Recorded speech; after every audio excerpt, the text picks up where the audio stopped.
خاندانوں کے اندر کچھ شریر لوگ ہوتے ہیں جو چھوٹی بات کو بڑا کر کے زوجین کے سامنے الگ الگ پیش کر دیتے ہیں. تو طبائع کے اختلاف کی وجہ سے، طبی تفاوت کی وجہ سے کوئی اختلاف ہو سکتا ہے، لیکن اس کو اچھال کے بڑا کر کے دونوں کی نظر میں، تو یہ ایسی بدکاری ہوتی ہے جو مختلف خاندانوں کے اندر مختلف طبائع کے لوگوں کا مزاج ہوتا ہے. تو ایسے لوگوں سے اپنے آپ کو محتاط رکھنے کی ضرورت ہوتی ہے، اور اگر وہ شوہر کے خاندان سے تعلق رکھنے والا فرد ہے تو اس کو بیوی کو بتا دینا چاہیے کہ یہ ہمارا اس کے رشتے کا احترام موجود ہے، لیکن ہم نے اس سے رہنا محتاط ہے.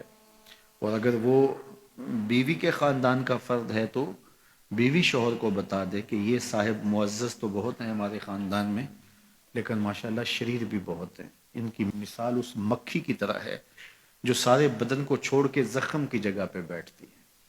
کچھ لوگوں کی مثال ایسی ہوتی ہے، اچھائیاں چھوڑ دیں گے اور وہ وہاں بیٹھیں گے اور وہاں سے جو ہے وہ گندگی لے کے پھر اس کو پھیلائیں گے.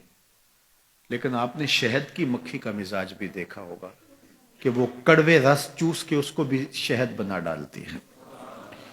تو اس طرح کے لوگ عمومی طور پہ جو ہے وہ خاندانوں کو توڑ دیتے ہیں اور دو لوگوں کے درمیان فساد اور شر کا ذریعہ بنتے ہیں.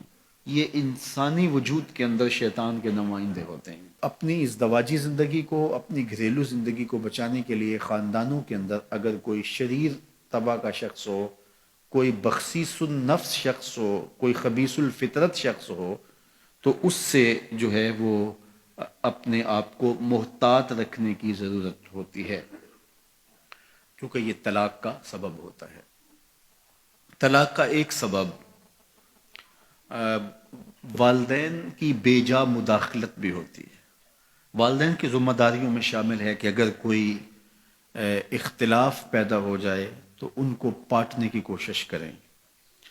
لیکن بعض اوقات میاں بیوی کے اختلاف اس نوعیت کے نہیں ہوتے کہ اس میں دخل اندازی کی جائے. کچھ لڑائیاں پیار کی بھی ہوتی ہیں، کچھ الجھاؤ محبت کے بھی ہوتے ہیں، ایک دوسرے کو نظر انداز کرنے کا گلہ ہوتا ہے. تو یہ وہ باتیں نہیں ہوتی کہ جس کو آپ پرے پنچایت کا موضوع بنائیں اور جس کو آپ جو ہے وہ بحث کے عنوان دیں اور پھر اس پر جو ہے وہ آپ جو ہے وہ اپنا بڑا ہونا ثابت کریں کہ ہم بڑے ہیں اور یہ کیس ہمارے سامنے لاؤ. نہیں، بلکہ یہ پیار کی لڑائی ہے.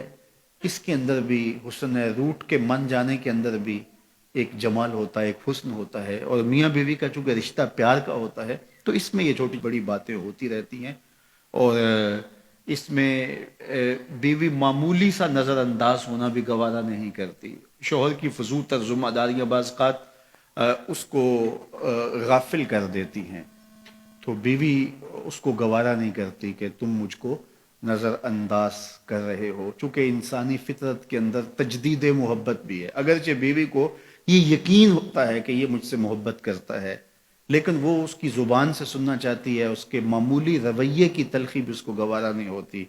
تو یہ ایک فطرت انسانی ہے، اور مرد کو یہ سمجھنا چاہیے کہ عورت سے جو ہے وہ اس کا اظہار کرتا رہے. وہ کیا کسی نے کہا تھا نا کہ محبت میں عجب تکرار کی خو ہے، محبت میں عجب تکرار کی خو ہے، کہو نہ کہ مجھے تم سے محبت ہے.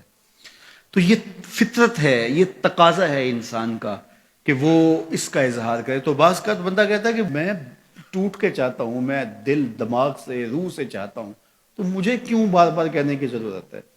تو یہ چیز بیوی کے لیے تلخی کا سبب ہوتی ہے کہ یہ مجھ سے محبت کا اظہار نہیں کر رہا.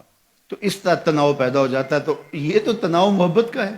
بیوی کو بھی 100% یقین ہے کہ یہ مجھ سے محبت کرتا ہے، اور جو ہے وہ شوہر کو بھی. لیکن یہ اس طرح کے تناؤ کے اندر بعض خاندان کے بڑوں کو پنچ بننے کی بڑی خواہش ہوتی ہے، دھکے سے آگے بیٹھا، ہاں جی آپ کی صلح کروانے ہیں. وہ میاں تم گھر رہو، یہ معاملہ ہمارا ہے، اور یہ مابین زوجین ہے، اور جو مابین زوجین تنازع ہوں ان کو مابین زوجین ہی رہنا چاہیے، ان کو دو خاندانوں کے مابین نہیں آنا چاہیے. اور جب وہ مابین قبائل آتے ہیں تو وہ تماشا بن